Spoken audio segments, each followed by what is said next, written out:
Hello, how is everybody doing today? This is Mickey. Today I would like to do a full edit process of this photograph and show you how we can use masking to control exposure and contrast and bring more attention to our subject, which is this bird with a crab in its mouth, and also use masking to color grade a photograph. Now, a lot of times when I watch videos of different photographers that I follow, they use different tools to color grade. There is no right or wrong way to color grade a photograph. It's the tools that you're competent with, it's the composition on what it requires to do a good color grading that really matters. Don't let anybody tell you that you have to use the color grading tool or use color mixer or use the tone curve to grab one of these colors and do your color grading. It really is what you're comfortable with and what would do the best job for you to accomplish the task of color grading your photograph. All right? So with that in mind, let me show you what we're going to be doing. We are going to first crop down this photograph so that we have the bird more in focus. And then we're going to use some masking to brighten up the bird and to brighten up the crab so that it gets more attention from the viewer.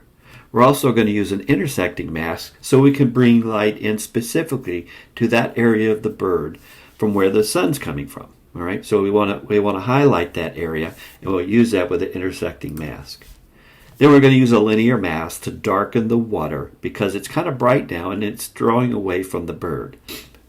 Add a linear filter to the top and darken that down, and we're going to use a more amber color since that's in the background. All right, so what we're going to end up with is a linear filter on the top that's darkening our background, which draws interest to our subject, and it's going to be more of an ambered color. And our foreground, which is on the water, we're going to cool that down with some blue tint, and that is a complementary color to yellow or gold, which makes the picture pop even more. So that's what we're going to try to accomplish today in this session. All right, so let's start out here in Lightroom, and the first thing we want to do is I want to crop this photograph to bring it more in focus before I start working on it. And I'm going to use a 4:3 ratio, and remember, we want to get in really tight. Want to have the water and a little bit of the background. I want to stay out of this bottom portion here, which is kind of mucky, and it really had no interest. And I'm going to put the bird in the bottom third, about like this, and straighten it up just a little bit. And there's our crop. Now the next thing I want to do is in the basic panel, I'm really not going to make any changes to exposure or contrast or anything, because we're going to do that all with masking, believe it or not. All right, but when we always start out, we say, well, we're going to transform. We'll set auto, so it straightens it up a little bit. Although I don't think that's straight. I want it a little bit more like this. And then we always go down to our lens correction, and I want to show you. This is one of those pictures that it really pays to use the lens correction because of the chromatic aberration. Now, because we have a really high contrast area between the bird and the water, you can see that we have this blue tinge, and that's our chromatic aberration. And let me just show you how good this tool is. I'm going to click Remove Chromatic Aberration, and look at that. Took it all away. So that is the main reason we always check that. So if you have a picture that has high contrast edges to it, always check that Remove Chromatic Aberration. It'll take that blue tinge and that purple tinge away. If it doesn't remove it completely, you can always go to the manual, and here you see you can defringe by doing it manually if you know exactly what kind of color that is causing the problem. But for the most part, if you just choose Profile and choose Remove Chromatic Aberration, it'll do it automatically. All right, the next thing we want to do is we want to set ourselves up for success. And for this picture, that means we're going to be doing a lot of masking. So we need to start out and get everything masked as much as we can in the beginning, so we're not kind of in a mishmash mess trying to do this masking while we're doing the background and foreground. The first thing I want to do is I want to mask out this little crab. And I have found that using masking a select subject does not do a good job in a lot of instances. So I tend to lean more towards objects. And that's what we're going to do here. I'm going to choose object. I'm just going to outline this crab. You can see it did a pretty good job. I just want to remove that little bit from the beak right here. Take that out. And we'll just lighten them up a little bit. Highlights, give them a little more blacks and little shadows, maybe just a little color. Now we're going to kind of mess with this more as we get into the photograph, but that's just a good setting to start out with. Alright, the next thing we want to do is mask out our bird. And we're going to use the object selection with this too, because we have so many light colors between the bird and the background that we'd be more successful by using object selection. And we're going to be more precise with our object selection to get a good selection or a good mask of the bird. We're still going to have to do some cleanup, and we'll go through that. But object selection is our best choice at this time. Now this first mask, we're going to start labeling here. This is our crab, right? And we're going to start a new one. Object selection. We're going to use the brush, and we're going to use just a fairly medium, small size brush. And we're going to start out just masking exactly along the edges of the bird. And we're going to stay pretty close, but not over the edges too much into the background or foreground, because we want to get the cleanest mask that we can. And by going around the edges, we'll then fill in the center part, and hopefully we'll get a pretty good mask of the bird. I have a feeling though we're going to be doing some edge cleanup, which is fine, and it gives me a chance to show you how we can do that edge cleanup. Alright, so now we have the object selection completed. Let's clean up this tone here. And we can see that we do have some areas that didn't get masked completely. We do have some areas that got masked that shouldn't have. And we have some edge cleanup to do. So the first thing we want to do, I want to zoom in really tight so we can see exactly what we're working on. And we're going to do some adds first. So we're going to hit add. And we're going to try to do all our adds at once before we go to subtract. And we're going to add with a brush.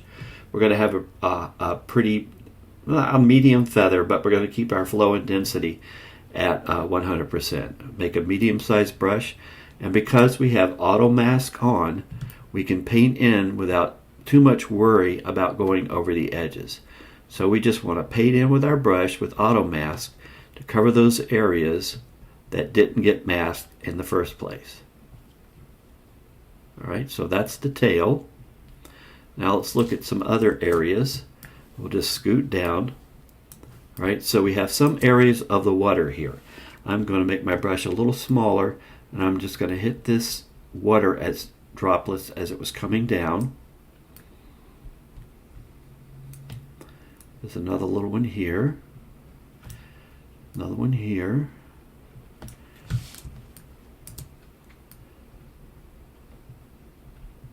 Another one right here. Everything below here is a reflection, so I'm not going to worry about that too much. Everything looks good here with the water running down the leg.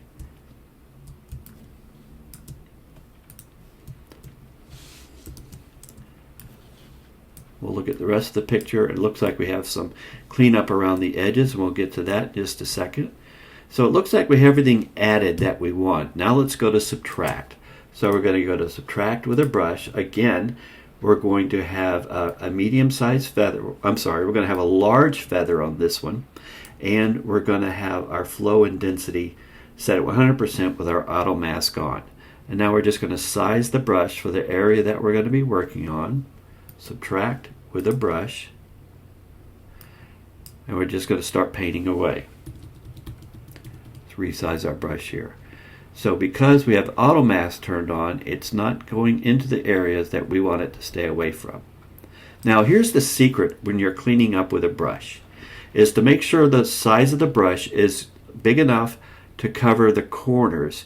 And the only areas of the brush that should touch the areas you're trying to clean up is those areas between the center of the brush, the center line, and the exterior line.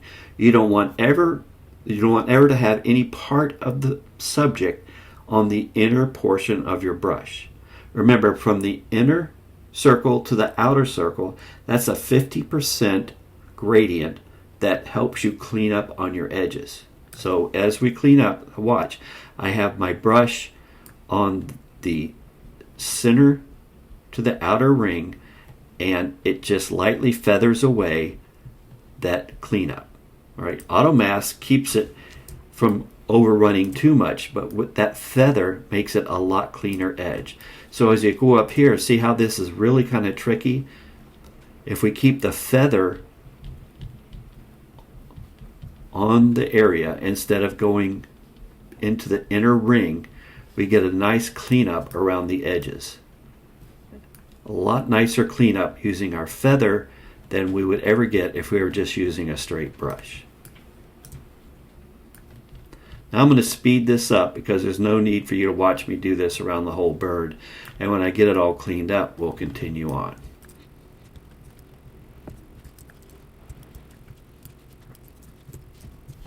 Alright, we have our bird clean now. Now because we're going to be doing an intersect, we actually probably need 2 copies of this mask. So this is mask 1, and we're just going to call this bird.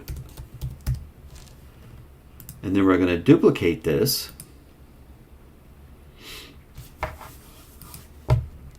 And we're going to call this, I'm going to call it bird light. Alright, so let's look at bird first. And I want to make this so that we're really accentuating the dark side of the bird, which is this side right here. Alright, don't worry about the crab. Remember, we have our own mask for the crab, so we can handle that separately. So we're looking at bird 1, and we want to make it so that the dark side of the bird is more accentuated, and we'll worry about the top side with our bird light mask when we intersect. So we're just going to go in here and add a more clarity, a little more texture. We might want to introduce a little noise control right here. Again, look at our tone. We don't want it real bright on the dark side of the bird. Bring the highlights down just a little bit. Maybe add just a little shadow, a little more blacks, and just a little white.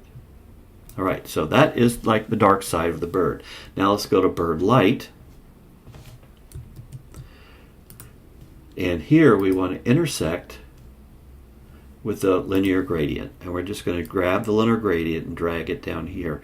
And we want to get it at the right angle so that we're highlighting the bird as if the sun is coming in to light him up. Alright, so let's increase our exposure a little bit. We'll increase the shadows. We're going to add just a little bit of color, just a real little bit, about like that. And you notice that because we'll turn the overlay on, you can see that this is the only area that is intersected, and that's the only area that the bird is getting hit by the light. And you can change the angle depending on what you think the sun was coming in as, and then change your exposure appropriately. We'll turn the highlights down just a little bit, turn the whites down, get the shadows up. So if we look at our bird, here's our bird with the light. See how much it's accentuating the top of the bird, and here's the bird light itself.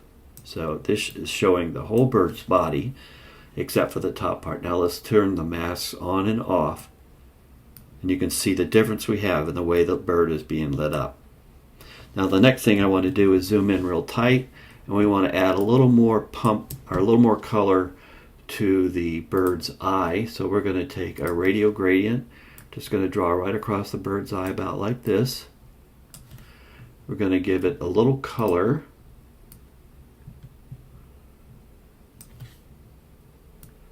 Let's get more around the center of the bird. There we go. And we're going to give it a little light and contrast. There. So now let's zoom back out. Let's turn our masks off so we can hide that. And now let's do a before and after, before, after, before, after. So that's getting the light on our bird. Now let's go concentrate on the foreground and the background. The first thing we want to do is grab a linear gradient. And we're going to apply this to the foreground. We want to make it a little darker. We don't have to worry about the bird just yet. We're going to mask him away so we don't have him being affected by the gradient. Turn the highlights down just a little bit. I want to add a little color to this. The way I like to add color to a mask is I go to the color tab, but I go here to the color box and I pick the color that I want to be in this area. You can move it around just like this, and you can control the saturation right here. All right, so that's the color I want to start out with right now. Let's turn off that clarity that was in there. You can use the saturation if you want to control the color if you want to do that. I prefer to use my curves, and I will go to the blue, the last dot here, and here I can control in my shadows and highlights. So if I grab my shadows and pump it up, you can see I can bring a little more blue in, and then in the highlights I can bring yellow in, but I don't want to do that. So let's just grab a little here, about like this. And for now, this is where I want to leave it. I will control the color a little more later. But for now, we want to get rid of the color that's on our bird. So we're going to hit subtract. And again, we're going to use objects. And we're going to zoom in on our bird. And we're going to do the same thing we did before. We're going to mask away the bird. Right? I find that when we're masking away within a mask, that I don't need to be as precise, but we'll still keep it just as clean as we can by masking around the edges, and then evaluate what the mask needs after we get the result. So here's the mask. It's detecting the mask now. And you can see that it did pretty good. Let's turn on show our display. We are missing the tail again, and we don't have good color or masking in the water right here. The legs look okay, and the rest of the bird looks pretty good. So we're going to go to Add, Brush, and we're going to have the feather medium when we do the add. We're going to zoom in a little bit. And we're going to add this to the, subtract with a brush. Same way, 100% flow and density, 50% on the feather. And we're just going to mask away that area that got covered.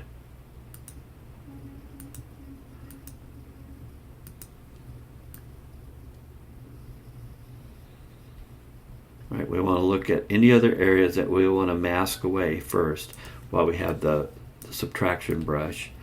We have a little bit down here.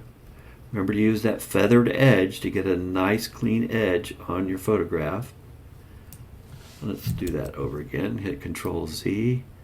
I got a little too close to the edge and it kind of dug into the mask more than I wanted it to. Now we want to remove the mask from this water. So I'm going to make my brush a little smaller. I'm just going to hit it just like this. And because I have auto mask on, it samples different areas, so you have to move your brush around.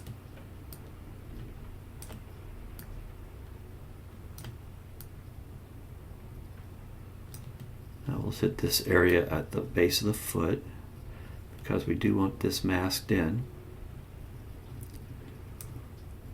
Now you see we got a little out of bounds here, so let's go to subtract and we'll grab our brush again. We'll zoom in a little tighter and we'll look at this, and we can see that this needs to be added with a brush. We're just going to go around the edges of the water just like this and make the mask as clean as we can. Doesn't have to be perfect because this is masking the water, and that's more important. We just want to make sure no light is popping through on these water particles, so it might make it look unnatural. I just keep going back and forth between my add and subtract. All right, so that looks like a pretty clean mask. Now let's turn the overlay off and take a look. Yeah, looks good. Now let's look at our tone of what we want to set this to. We can go to the color. Here's my color swatch here. I can start looking to see what I think would be a good blue color for this portion of the photograph. And for now, I'm going to settle with that one right there. Now let's concentrate on the top part of the photograph by changing this, making it a little darker and adding a little more amber color to it. So we're going to go up here to our linear gradient. We're going to grab it and we're going to bring it right down to the back of the bird. This way we don't have to really mask the bird out. He's already masked out with the foreground, and now we just have to worry about the background. So let's tone this down a little bit. And we want to add a little amber color to it. About like that. Bring the highlights down. I want the shadows up a little bit and the highlights down. About like that. Now I see there's some areas up here of light that's a little distracting. So what we can do is go up to create a mask, grab a brush. We want the feather to be at 100%, but I want the flow to be low, like 25-30%. And I do not want auto mask on. I want to set my exposure to about 1 stop or 1.6 stops, and I'm just going to paint over this area. I'm going to brush back and forth till I get it to about the exposure I want. Remember, we have the flow set so low that it's going to require us to brush back and forth several times to get it at just the right level that we want. And that's what makes it so good with a low flow, is that we're not just hitting one swipe in and it might not be just right. It might be too dark. But when we have the flow set low, we can keep going back and forth over this area till we get the exposure exactly like we want it. All right, so bringing the exposure down by going back and forth on this highlight area. That looks pretty good. Now I'm going to hit these other areas down here, just like this area over here. That way our linear gradient's done most of the heavy lifting, and then we just use a brush to supplement that. Now we just have to decide what's the right color that we think this should be. So we can go to color, we can go to our color swatch here, and we'll pick like this color right here, and we can start changing the saturation, get a more natural look. And you can just keep clicking around. That looks a little too green, that looks a little too orange. I bring the saturation down to about right there. That looks pretty good. I can also use my saturation here to desaturate it a little more.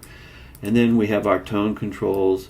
We can bring the shadows up or down, bring our blacks in a little more, or bring our highlights in just to give it a little more look, a little better look, maybe contrast.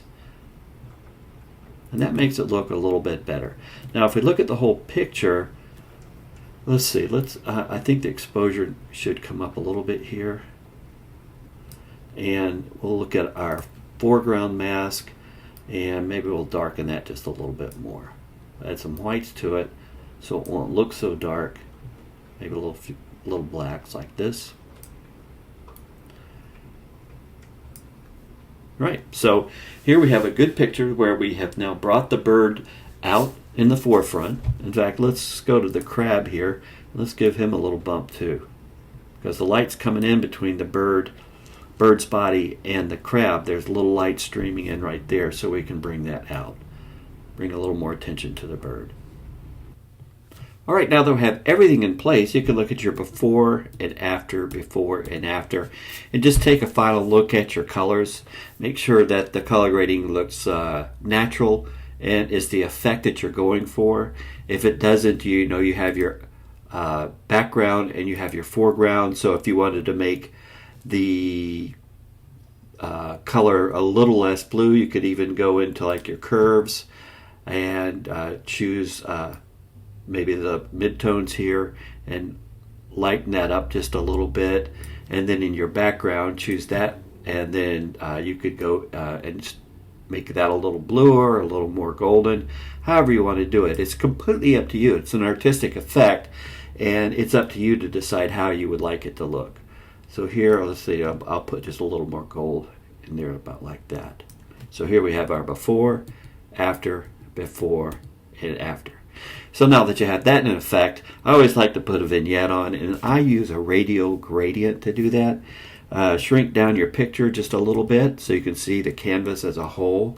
Choose your radial filter and apply it to the entire picture. Center it up, and you make it very far large off the canvas, because we want to affect everything, and you want to make sure that you have a 100% feather, and click invert. That opens up the center, and now you can decide on how you want this to look. You can move this around to put the effect exactly where you want, and then to make the effect a little more natural, you control the edges by controlling your tone with high exposure. Of course, that brightens or darkens the vignette, and then your highlights protect your highlights, and your shadows protect the shadows. So it takes away that vignette from the shadows, or takes away that vignette from the highlights, to get it exactly like you want. And then, of course, grabbing the button in the center and moving it around moves your vignette to the exact location that you want. Let's give this a little more exposure, about like that. And there's a really nice vignette using the radial filter. Again, let's turn off all our masks and look at our before, after, before, and after. I hope this method of processing helps you out as far as masking, intersect masking, and color grading. If anybody has any questions or has any suggestions to make this even a better process, be sure and drop me a note and we can discuss it. Hope everybody has a good week, and I will talk to you soon.